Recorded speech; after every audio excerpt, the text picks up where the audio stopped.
Book 4. The Closed Door. Chapter 6.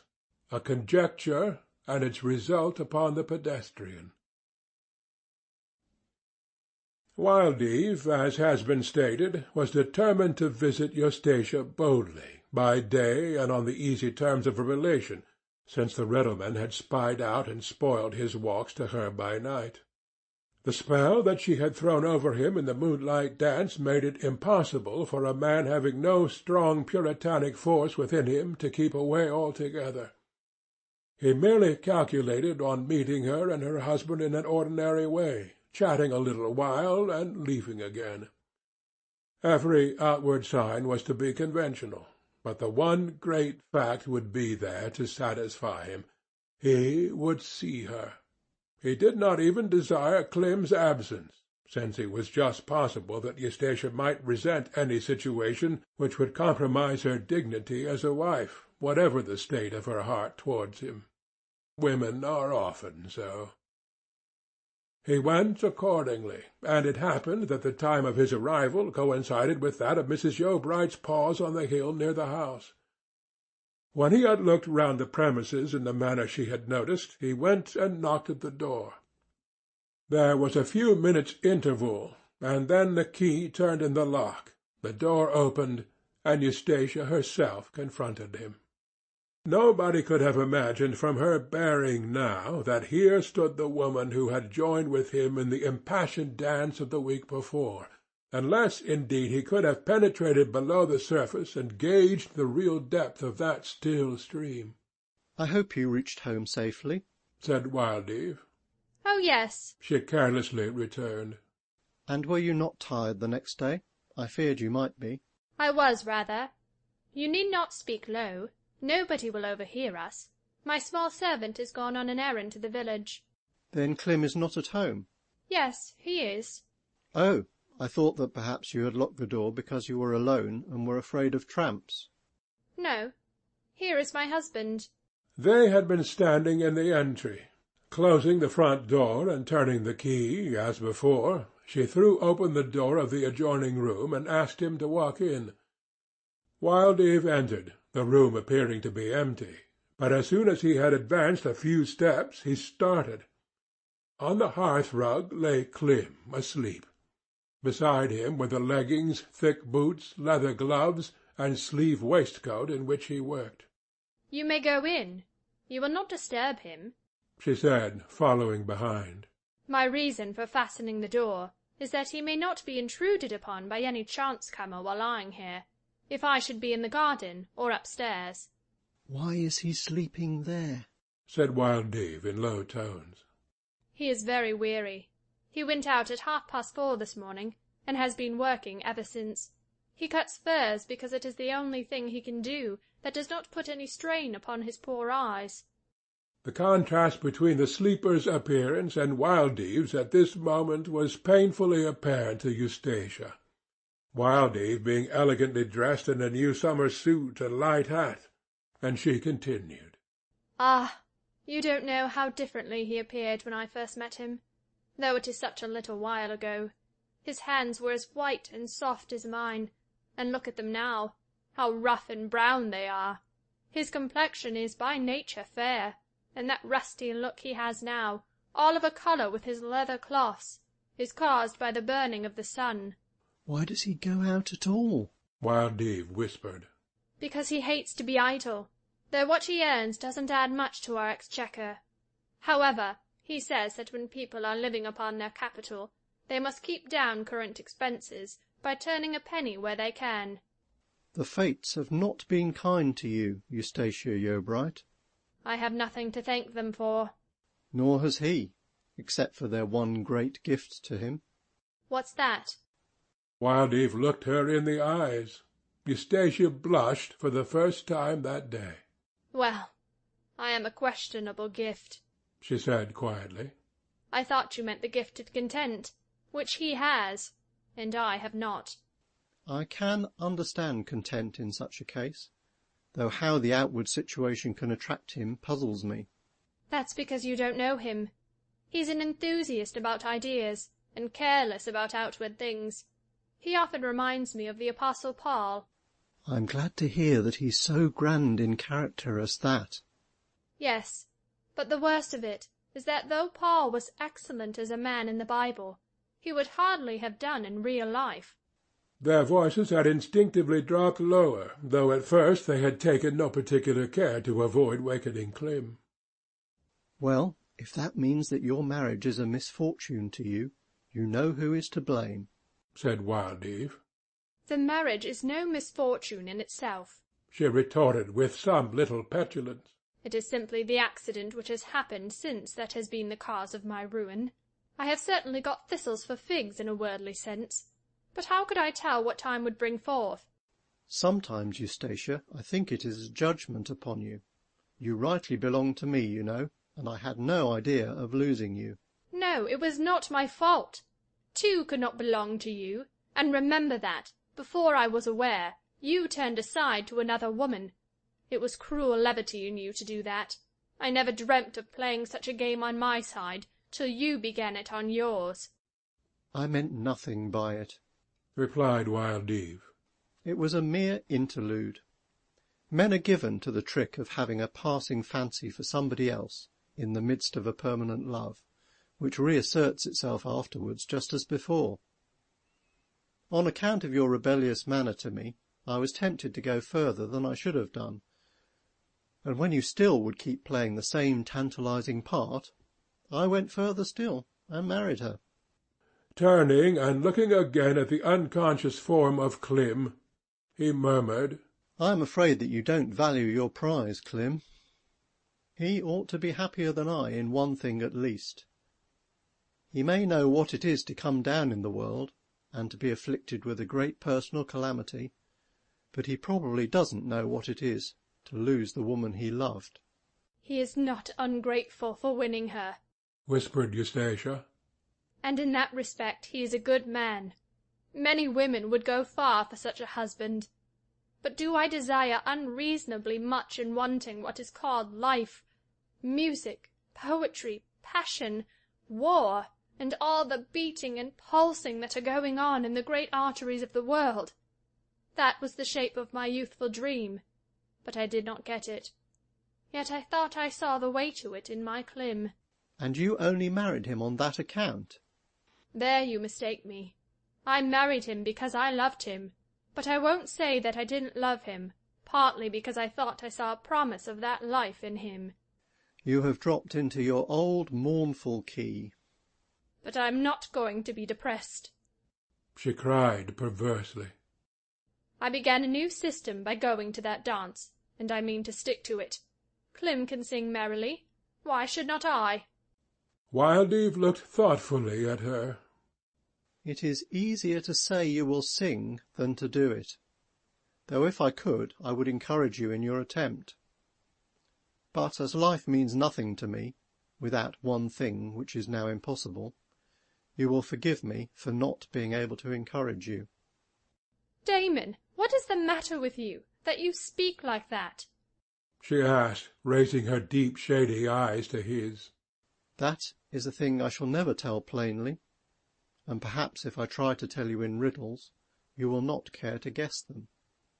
Eustacia remained silent for a minute, and she said, We are in a strange relationship today. You mince matters to an uncommon nicety. You mean, Damon, that you still love me. Well, that gives me sorrow, for I am not made so entirely happy by my marriage that I am willing to spurn you for the information, as I ought to do. But we have said too much about this. Do you mean to wait until my husband is awake? I thought to speak to him, but it is unnecessary, Eustacia. If I offend you by not forgetting you, you are right to mention it, but do not talk of spurning. She did not reply, and they stood looking musingly at Clym as he slept on in that profound sleep which is the result of physical labour carried on in circumstances that wake no nervous fear. God, how I envy him that sweet sleep, said Wildeve. I have not slept like that since I was a boy, years and years ago. While they thus watched him, a click at the gate was audible, and a knock came to the door. Eustacia went to a window and looked out. Her countenance changed. First she became crimson, and then the red subsided till it even partially left her lips. "Shall I go away?" said Wildeve, standing up. I hardly know. "Who is it?" Mrs. Yeobright. Oh, what she said to me that day! I cannot understand this visit. What does she mean? And she suspects that past time of ours. "I'm in your hands. If you think she had better not see me here, I'll go into the next room." Well, yes. Go. Wildeve at once withdrew, but before he had been half a minute in the adjoining apartment, Eustacia came after him. No, she said. We won't have any of this. If she comes in she must see you, and think if she likes there's something wrong. But how can I open the door to her, when she dislikes me, wishes to see not me, but her son? I won't open the door. Mrs. Yeobright knocked again, more loudly. Her knocking will, in all likelihood, awaken him, continued Eustacia. And then he will let her in himself. Ah! Listen. They could hear Clem moving in the other room, as if disturbed by the knocking, and he uttered the word "Mother." Yes, he is awake. He will go to the door, she said with a breath of relief. Come this way. I have a bad name with her, and you must not be seen. Thus I am obliged to act by stealth, not because I do ill, but because others are pleased to say so. By this time she had taken him to the back door, which was open, disclosing a path leading down the garden. Now, one word, Damon, she remarked as he stepped forth. This is your first visit here. Let it be your last.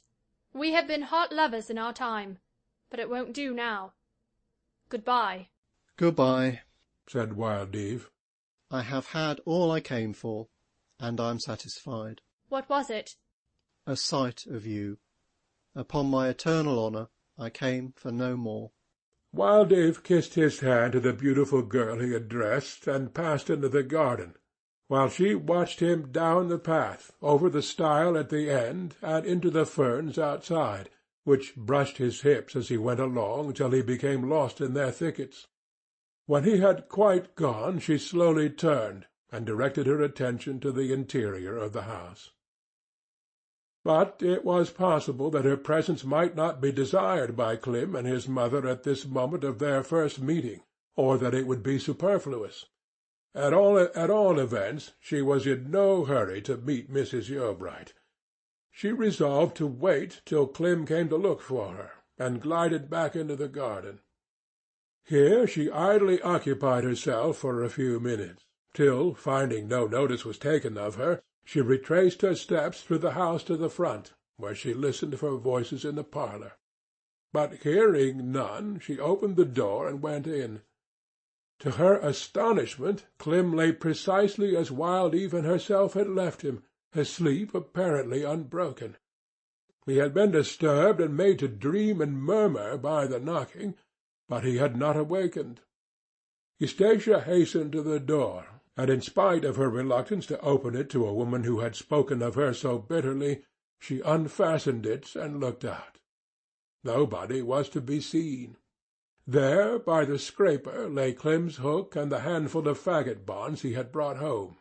In front of her were the empty path, the garden gate standing slightly ajar, and beyond the great valley of purple heath thrilling silently in the sun. Mrs. Yeobright was gone. Clem's mother was at this time following a path which lay hidden from Eustacia by the shoulder of the hill. Her walk thither from the garden gate had been hasty and determined, as of a woman who was now no less anxious to escape from the scene than she had previously been to enter it. Her eyes were fixed on the ground. Within her 2 sights were graven: that of Clem's hook and brambles at the door, and that of a woman's face at a window. Her lips trembled, becoming unnaturally thin as she murmured, "'Tis too much, Clem. How can he bear to do it? He is at home, and yet he lets her shut the door against me." In her anxiety to get out of the direct view of the house, she had diverged from the straightest path homeward, and while looking about to regain it, she had come upon a little boy gathering whortleberries in a hollow.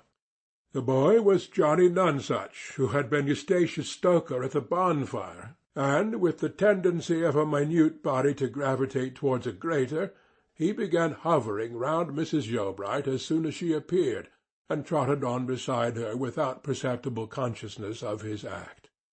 Mrs. Yeobright spoke to him as one in a mesmeric sleep. "'Tis a long way home, my child, and we shall not get there till evening." "I shall," said her small companion. "I am going to play marbles afore supper, and we are going to supper at 6 o'clock, because father comes home. Does your father come home at 6 too?" "No, he never comes, nor my son either, nor anybody."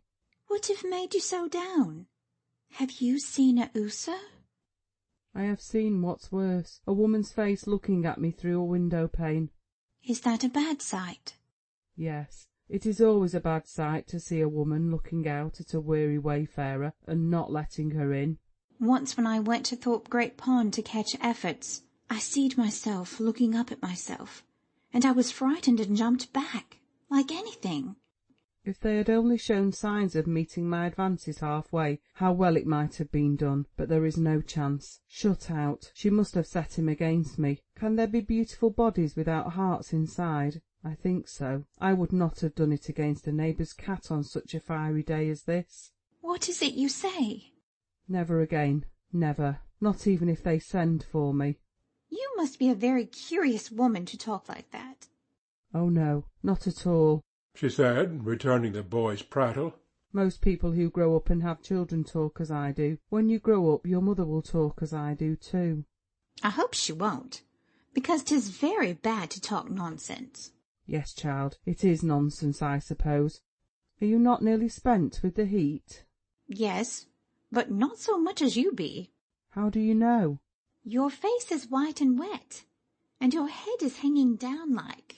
"Ah, I am exhausted from inside." "Why do you, every time you take a step, go like this?" The child, in speaking, gave to his motion the jerk and limp of an invalid. "Because I have a burden which is more than I can bear." The little boy remained silently pondering, and they tottered on side by side until more than a quarter of an hour had elapsed, when Mrs. Yeobright, whose weakness plainly increased, said to him, "I must sit down here to rest."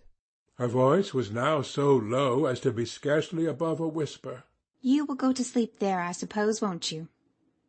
You have shut your eyes already." "No, I shall not sleep much till another day, and then I hope to have a long, long one, very long. Now can you tell me if Rimsmore Pond is dry this summer?" "Rimsmore Pond is, but Ochre's Pond isn't, because he is deep, and is never dry. 'Tis just over there." "Is the water clear?" "Yes, middlin', except where the heath-croppers walk into it." "Then take this, and go as fast as you can, and dip me up the clearest you can find. I am very faint." She drew from the small willow reticule that she carried in her hand an old-fashioned china teacup without a handle. It was one of half a dozen of the same sort lying in the reticule, which she had preserved ever since her childhood, and had brought with her to-day as a small present for Clem and Eustacia. The boy started on his errand, and soon came back with the water, such as it was. Mrs. Yeobright attempted to drink, but it was so warm as to give her nausea, and she threw it away. Afterwards she still remained sitting, with her eyes closed. The boy waited, played near her, caught several of the little brown butterflies which abounded, and then said, as he waited again, "I like going on better than biding still. Will you soon start again?" "I don't know." "I wish I might go on by myself." he resumed, fearing apparently that he was to be pressed into some unpleasant service. "Do you want me any more, please?" Mrs. Yeobright made no reply. "What shall I tell mother?" The boy continued. "Tell her you have seen a broken-hearted woman cast off by her son." Before quite leaving her, he threw upon her face a wistful glance, as if he had misgivings on the generosity of forsaking her thus. He gazed into her face in a vague, wondering manner, like that of one examining some strange old manuscript, the key to whose characters is undiscoverable. He was not so young as to be absolutely without a sense that sympathy was demanded. He was not old enough to be free from the terror felt in childhood at beholding misery in adult quarters hitherto deemed impregnable. And whether she were in a position to cause trouble or to suffer from it, whether she and her affliction were something to pity or something to fear, it was beyond him to decide. He lowered his eyes and went on without another word. Before he had gone half a mile he had forgotten all about her, except that she was a woman who sat down to rest. Mrs. Yeobright's exertions, physical and emotional, had well-nigh prostrated her, but she continued to creep along in short stages with long breaks between. The sun had now got far to the west of south, and stood directly in her face, like some merciless incendiary, brand in hand, waiting to consume her. With the departure of the boy, all visible animation disappeared from the landscape, though the intermittent husky notes of the male grasshoppers from every tuft of furze were enough to show that, amid the prostration of the large animal species, an unseen insect was busy in all the fullness of life. In 2 hours she reached a slope about 3/4 the whole distance from Alderworth to her own home, where a little patch of shepherd's thyme intruded upon the path, and she sat down upon the perfumed mat it formed there. In front of her a colony of ants had established a thoroughfare across the way, where they toiled, a never-ending and heavy-laden throng. To look down upon them was like observing a city street from the top of a tower. She remembered that this bustle of ants had been in progress for years at the same spot. Doubtless those of the old times were the ancestors of these which walk there now. She leant back to obtain more thorough rest, and the soft eastern portion of the sky was as great a relief to her eyes as the time was to her head. While she looked, a heron arose on that side of the sky and flew on with his face towards the sun. He had come dripping wet from some pool in the valleys, and as he flew the edges and lining of his wings, his thighs and his breast were so caught by the bright sunbeams that he appeared as if formed of burnished silver. Up in the zenith where he was seemed a free and happy place, away from all contact with the unearthly ball to which she was pinioned, and she wished that she could arise uncrushed from its surface and fly as he flew then. But, being a mother, it was inevitable that she should soon cease to ruminate upon her own condition. Had the track of her next thought been marked by a streak in the air, like the path of a meteor, it would have shown a direction contrary to the heron's, and have descended to the eastward upon the roof of Clim's house. End of Book 4, Chapter 6.